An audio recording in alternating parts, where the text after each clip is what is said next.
Hello beautiful soul! Welcome back to my channel. This is Mei Chang Amer from Japan, Kabayan. Capricorn, this reading is for you. This is for 13, 14, 15, 16, 17, 18, 20, 24 of August. Maraming salamat muna sa aking subscriber, new subscriber, cross-watcher. As mga bagong pasok dyan, welcome na welcome kayo sa bahay ni Ate Aimee. Maraming salamat din sa nakataba ng puso niyo mga comment. Siyempre, sa mga nagpa-personal reading, salamat po. At kung gusto po na personal reading at energy nyo lang talaga, ang gusto nyo makuha natin, all the details po is nasa baba po ng video na ito. General reading tayo, Capricorn, Kabayan.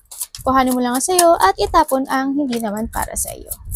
Maaring ito isa vice versa, maaring energy po, energy ng person mo o energy ng malapit sa puso mo. Maaring nangyayari or mangyayari pa lang. Use your own intuition, lawakan natin ang ating isipan. Kung hindi ito mag-fit sa'yo, wag mo na lang din itong ipilit. Okay? Kasi marami po talaga kayong energy sa mundong ito. Sa nakikita ko sa'yo ngayon, yung iba sinyo siguro more on thinking in night. Ano yan? Hindi ko alam kung kayo is night shift or may mga pinag-iisipan lang talaga kayo. Nagkakaroon ng blockage or delay, no? Sa'yo. Kung saan mabanda ng ano mo yan. Kung ikaw ay may travel or may mga gagawin kang situation, yan, magkakaroon daw ng delay dito. Kumbaga may blockage ako nakikita sa iba sa inyo. And then sa nakikita ko rin sa iba sa inyo na may mga obstacle o may mga challenge pa daw na darating sa buhay mo. O baka nga, yun nga, baka may mga pinagdadaanan ka na challenge in life. And then nakikita ko rin dito na may tao na matigas ang ulo. Hindi ko alam kung anak mo siya, ikaw, matigas ang ulo, or sino man siya, no? Sa nakita ko dito. May mga travel din ako na nakita sa iba. Na nga, baka yung travel nyo is ma-delay, or may mga gagawin kayong situation, documents, letter, kung ano man yan, news, message, yan, baka naghihintay ka ng may mga hinihintay ka, yan, baka magka-delay, kung saan man yung delay na to, no? May mga, baka iba sa inyo, sasakay kayo ng barko, bangka, ganyan, and then, lalayag kayo sa himpapawi, ano ba tayo? Mga dagat, yan, mga gano'n, no? Mga dagat, ilog, mga ganyan, no? And then, nakikita ko rin sa inyo dito na, mag-trust daw kayo sa intuition nyo, no? Sa nakikita ko. Mas more on trust to your intuition and yung iba sa inyo magkakaroon ata ng siguro kung may mga yung iba siguro may new journey. Pero kung may mga new journey dito na madidelay, no? Yan. May distance ako nakikita, siguro may lalayo or may aalis, baka ikaw aalis ka. Yan. May mga movement kasi ako nakita. Hindi ko lang din alam kung anong related sa iyo ng vehicles. Either bibili ka ng vehicles, motor man yan, sasakyan mo, kung ano man yan na may gulong. No, yun, para may nakita kong vehicles dito. Hindi ko lang magpapagawa ka ba, or bibili ka, or nag-iisip ka, nag-i-imagine ka, mga ganun. Siguro, sa may vehicles ako nakita. May gulong siya. And then, nakikita ko rin sa iba na may imagine, yun nga, baka ini-imagine nyo, gano'n, no? Kumbaga, sa iba rin dito, nagkakaroon na kayo ng inspirasyon, na-inspired kayo sa isang situation, maaring bagay, pangarap, yan, more on imagination kasi ang nakita ko sa inyo. Maybe you will receive sa iba sa inyo, baka ka-receive kayo ng good news letter. Yan, baka meron kayong baka yung trabaho nyo is more on documents, more on writing, speech. Ayun nakikita ko sa iba. Siguro iba ganun ang trabaho nila. Basta, o maaari may hinihintay ka, ganyan. Sa iba sa inyo, baka may hinihintay ka pa na ganun. No, baka may mga document akong nakikita na kailangan mo asikasuhin o inaasikaso. Tsaka nakikita ko dito, someone's communicate sa iyo. Makipag-communicate sa iyo. Either text or in a person mismo. May nakikita. Para po kay Capricorn.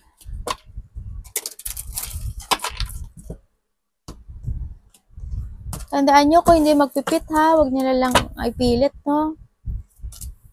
Nakikita ko sa'yo dito magulo isip mo, no? Or more imaginative ka lang talaga kasi ang dami ng wishful thinking, no? Kumaga na hindi na illusionin, nagpa-fantasize ka.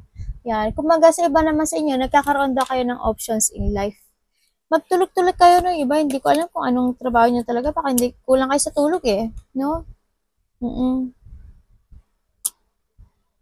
May mga pinag-iisipan kayo na bagay, you're manifesting na, iba din nagmamanifest ng pera, iba din na nagmamanifest ng trabaho, bagong trabaho, pagkakaperahan, yan nakikita ko. Nagmamanifest kayo ng abundance.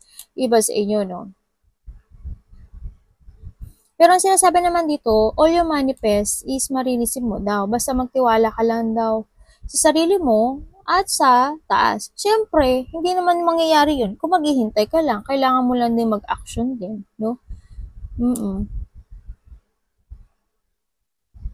May makikipag-collaborate asa sa'yo or may tutulungan ka or may tao na tumutulong sa'yo. Ngayon, vice versa, yun ang nakikita ko. No? May wheel of fortune tayo, ibig sabihin there's a luck.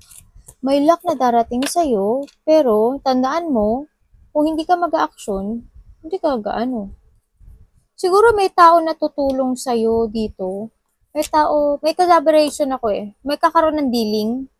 No, magkakaroon ng dealing, hindi ko alam kung saang dealing ito, pero magkakaroon ng dealing. Either sa yung family, sa kaperahan, negosyo, or kontrata, kung ano man yan, kung anong dealing to. May collaboration ako nakikita. At may mga, diba dito may open ko offer ata ng bagong trabaho, pagkakaperahan. Or maybe you will receive a gift, no, sa iba. Baka iba dito, makaka-receive kayo ng unexpected gift. Ang nakita ko dito. Sa nakikita ko sa'yo dito, yes, you are focusing, handin yung determination when it comes to your work, no?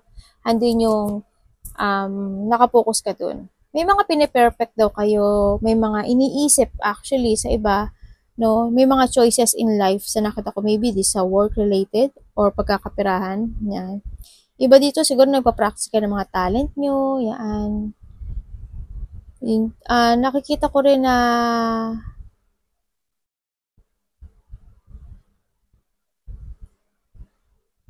may, ano to?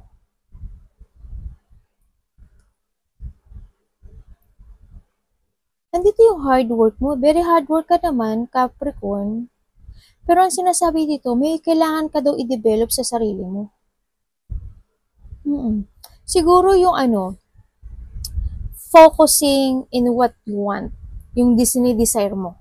Doon ka mag-focus. Kasi ang nakikita ko sa'yo dito, ang dami mong ini-imagine, ang dami mong wishful thinking, ang gulo ng isip. Kumbaga, mag-focus ka lang sa gusto mo. Dapat yung layunin mo. Ano ba yung desire mo? Ano ba yung gusto mo talaga? Diba? You need to focus in that. Tapos, syempre, action din. No? Kailangan meron kang layunin eh. Kailangan lagi kang advance sa pag-iisip, no? When it comes to an opportunity. When it comes sa iyong stability. Kailangan ganun. Or maybe iba ganun na talaga iniisip nyo. Baka ganun talaga kayong tao, di ba? Yan nga, ang sinasabi rin doon, siguro yung iba sa inyo, hindi talaga kayo palabili, no? Nandun yung pagtitipid when it comes, kumaga, binibili nyo lang yung kailangan. Sa nakita ko to. Kumbaga, binavalue mo yung pera eh. Nasa nakita ko dito. Nandun yung pag-value. Dependable ka rin, no? Kumbaga, ano yung consistent sa mga ambitions in life mo, no? Sa nakita ko dito. Iba sa inyo is faithful, and then you are focusing, or you need to focus to your goal. Yun nga, yung desire mo. Nakita ko dito. Sinasabi rin dito, hindi ko alam kung ano yung meron. Kung ikaw is binubuli sa iyong trabaho, or may tao na nabubuli sa'yo, kumbaga may mga tension pa na hindi pa na-resolbahan daw. Sabi dito, no? Yung may sadness ako nakikita, or there's a conflict, or may mga malaking away man yan, maliit na away, o hindi lang talaga kayo nagkakaintindihan. I hope na, hindi ko alam kung siguro when it comes sa trabaho, baka binubuli ka na sa trabaho mo, overwork ka na, ganyan. Kaya medyo nakita ko, medyo hindi ka siguro nakapagtutulog. Baka, yung iba to overwork. Siguro doon, yun ang way nila para, parang bully type yun eh, di ba? Parang over na yung work mo sa sinasahod mo. Yung mga ganun. Kung ano man tong bully na nakikita ko dito. Yan. May, alam mo, nakikita ko rin dito, hindi ko alam kung sino or saan, maybe iba kung, sa trabaho. Halimbawa, ang dami nyo, di ba? Handun yung part na may tao dito na, imbis halimbawa 5 kayo, pero may isang tao. Handito siya sa yung part na, pinipili niya lang kung sino yung aawayin niya. O yung sino yung sisitahin niya, sino yung bubuluhin niya, ganun. Pinipili niya lang. O maaring ikaw yun, or may person na ganun sa'yo, ganyan. Yun nakita ko. Siguro hindi kayo lahat, pero may nakita akong ganun. Tingnan natin. Nakikita ko rin to, siguro you need to focus and i-work hard mo yung transformation mo, no, sa nakita ko dito. Kasi it's time to transform eh. Kumbaga, i-develop mo yung mga skill mo more, yan. O baka din-develop mo na. Pero ang nakita ko dito, more give effort para magkaroon ng pagbabago and transformation sa buhay mo. Kumbaga, huwag kang malungkot, huwag kang palaisip. Kumbaga, sinasabi dito na kailangan mo daw panindigan kung ano talaga yung goal na gusto mong mangyari, yung mga desire mo sa nakita ko dito. Kailangan dito ng balance rin. Balansehin mo rin daw ang mga bagay-bagay.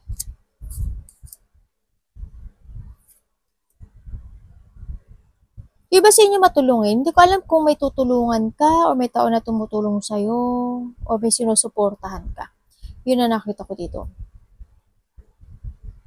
Expect the unexpected, ang nakita ko dito, either maglalabas ka ng pera o may ilalabas kang pera. Maaari may tutulungan ka, ganyan. Sabi dito. Kayo yung tao na as long as kayo yung tumulong, tutulong kayo eh, no?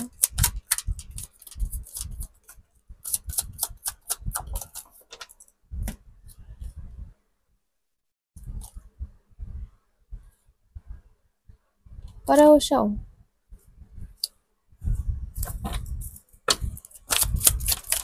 Magkakaroon daw kayo ng choices in life, no? Sa nakikita ko dito. Iba sa inyo kasi nakikita ko dito, nape-pressure na kayo kung nasaan kayo ngayon. May sitwasyon ako na nakita na nape-pressure kayo. May sitwasyon ako na nakikita na magulo yung isip mo, you want to move on, pero iniintindi mo na lang. Kasi may mga gusto ka pang tapusin, maybe, sa iba. Yes, may mga plano. May mga plano in life. No, sa nakita ko dito. Na, yung iba dito now, over kindness daw kayo, ha? May taong now over kind. May tao na maintindihin. Sa iba sa inyo, nagkakaroon kayo ng limitation, no? Sa mga galaw nyo, sa buhay nyo. Yeah, kaya medyo siguro magulo yung isipan nyo. Sa nakita ko dito. Nagkakaroon ng limitation. And then, limitation and lack, kalakaran, ang nakikita ko dito. Ingat din kayo kasi nakikita ko dito na may part doon na manghihina ka or may tao dito, maaring asawa mo, karelasyon mo, nanay mo, tatay mo, manghihina daw. Hindi ko alam kung magkakasakit siya o maaring ikaw. Hindi ko alam, parang ganun ang nakikita ko. May tao na related sa'yo or either ikaw, panghihinaan ng loob or manghihina siya. Baka magkasakit.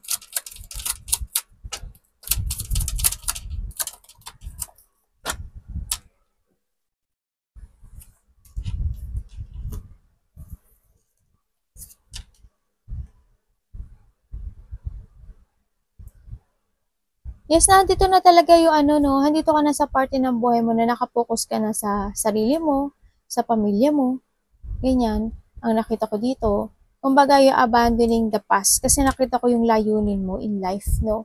Ando na yung nakapokus ka na sa mga goal mo, mayroon na talagang objectives in life for the future, lalo na when it comes to your family o mga mahal sa buhay mo sa nakita ko dito. In the past, ang dami nangyari rin sa'yo, no? Nagkaroon ng mga, as in, nagkaroon ng mga massive changes, nagkaroon ng mga calamity, crisis, mga disaster, no? Sa nakita ko dito. Kung magay iba sa inyo, siguro nagkaroon ng revelation in the past. And then now, nakikita ko naman na you are going toward for sa bago sa nakita ko dito. And andun na yung pag-asa. Andun na yung, kumbaga, andun na yung happiness sa nakikita ko sa iba. Kumbaga, nagkakaroon na, o kasi nakapukot ka na sa stability, sa pagkakaroon ng stable life, lalo na kasama ang family, no? Sa nakita ko dito. May mga marireceive ka daw na achievement, malaking, siguro maliit na achievement sa iba. Oo, may mga, halimbawa, when it comes to mga pinagdaanan na buha sa mga nakaraan, di ba? Ibig sabihin, na napagtagumpayan mo yon at ngayon, nakakabawi ka na sa buhay mo.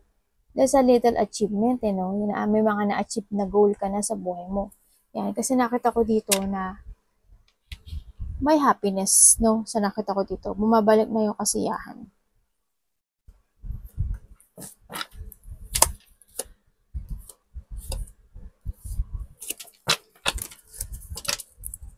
Ano pwede ko malaman si ano?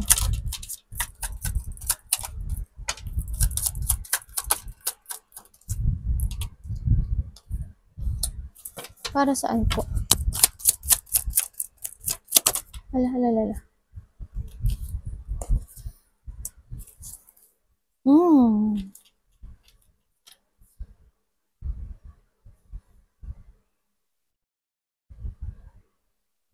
May magtatapos, may mangyayaring pagbabago. Unexpected change, may magaganap. Siguro isa iba dito naganap na to. Yes, may mga magaganap na unexpected change, magkakaroon na ng transformation. There's an ending akong nakikita dito.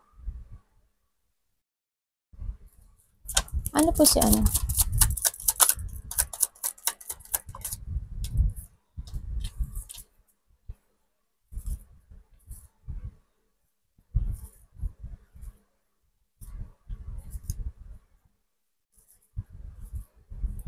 Ano po? Alam mo, may mga offer na darating sa'yo.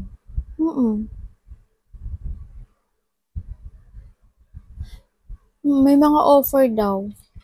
Sa Wheel of Fortune.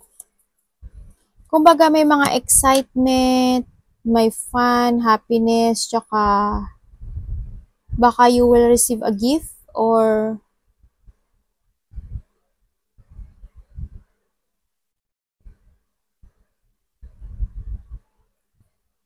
baka may marireceive kang gift. May coming home ako nakikita dito, no?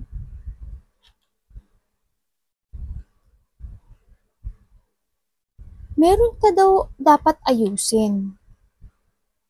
Sa nakita ko dito. Siguro, kung may mga palagastos na tao ang nakita ko dito or yung mga halimbawa wala kayong ipon, wala kayong income in the past, yun ang nakita kong dapat mo daw aksyonan, no? Siguro this is a time na kailangan mo talagang mag-ipon, magtipid, ganyan. Kumbaga, ang daming lumabas na pera in the past and then now ngayon, matatapos na daw yun. Kumbaga, pero kung a-actionan mo siya ha, matatapos yun na kailangan mo talagang magtipid ngayon. Kailangan mo mag-ipon at isipin ng future. You need to take it action din. Sa nakita ko to, iba sa inyo siguro, you have a new journey in life ngayon, na may mga bago na kayong trabaho, or sa iba sa inyo, may mga bago na kayong activity na ginagawa, na pinagkakaperahan, yung mga ganun sa nakita ko iba. Siguro, yung iba sa inyo, lumipat na kayo ng ibang company, ganyan, o kaya lumipat kayo ng ibang department, yan, mga ganun nakikita ko dito. Kasi nagkaroon na ng new journey. Pero yung sa iba sa inyo, kung meron kayong mga idea in life na gusto nyong gawin, you need to pursue itong situation na to, no? Ang nakita ko dito. Mag-trust ka lang daw sa intuition mo. Kasi nakita ko naman yung victory and success mo.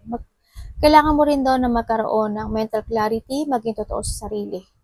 Sa nakikita ko dito. And then sa nakita ko dito na may makikipag-communicate sa'yo or may communication kasi ako nakita. May makikipag-communicate sa either na part of the family or maybe in a part of the family you will receive a gift or ikaw ang magbibigay ng regalo ang nakita ko. Or maaring tutulungan mo or tutulungan ka. Yun ang nakikita ko dito sa card. Ha? May good karma na darating sa buhay mo.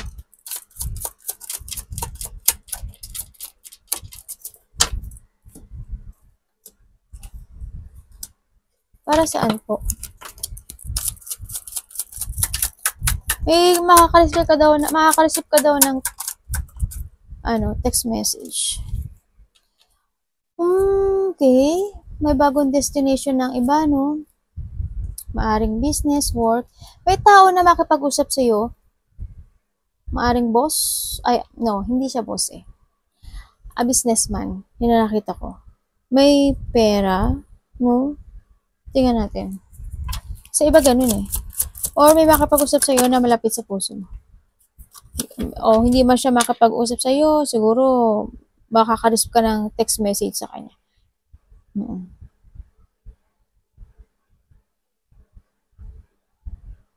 Mayroon kang kasamahan sa trabaho? Or sa iba dito, karelasyon, tatay, asawa, ano ba dito? Manager, something ganyan. Kung ano man to. Na baka may tao dito na binubuli ka, no? Sa nakita ko dito. Tingnan ko nga.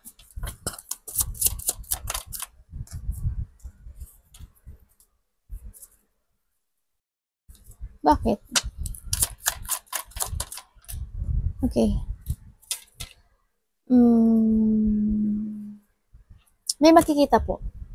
Yes, may makikita, may tao dito na either hihingi siya ng kapatawaran, maghihingi siya ng sorry sa'yo, or there's a reconciliation, ako nakikita dito. At sa iba naman sa inyo, kung may mga problema daw kayo na pinagdadaanan sa buhay nyo, you need to share sa iba na trust, na ka-trust, o kaya, o kaya may tao dito na maghihingi, ay mag-share siya ng problem niya sa'yo. Siguro for the advice, or vice versa tayo matatapos na daw yung mga hirap na pinagdadaanan mo. Siyempre, nakita ko dito, kumbaga yung pagiging heartbroken mo in the past is mag-heal na, no, magkakaroon na ng recovery. If there is a person dito na nagkasakit or pinagdaanan is the pain or disappointment, yan, matatapos na daw yun, no? Kumbaga, mare-recover, makaka-recover na at yung mga sakit na yun, matatapos na. Nakikita ko dito. May mga sitwasyon din ako na nakikita ko na mas maiintindihan mo na ngayon at maa-accept mo na yung mga bagay-bagay sa nakita ko. Siguro may tao dito talaga na makipag-usap sa'yo or maybe you will receive a text message this August, no? Maybe 8 days, 8 weeks, or in the past na yun sa iba, o kaya this August, o 8 months man yan. Pero nakita ko by August or weeks man yan, nakita ko, days. Baka, hindi ko alam kung sino siya sa buhay mo, pero ganyan. Kung medyo problema ka nga sa pera, nakita ko naman dito na may parating na pera. No? Dito, may papasok na pera. Na nakita ko dito. Kung makaka-recover ka na when it comes to your money, yan. Arigato namaste, God bless.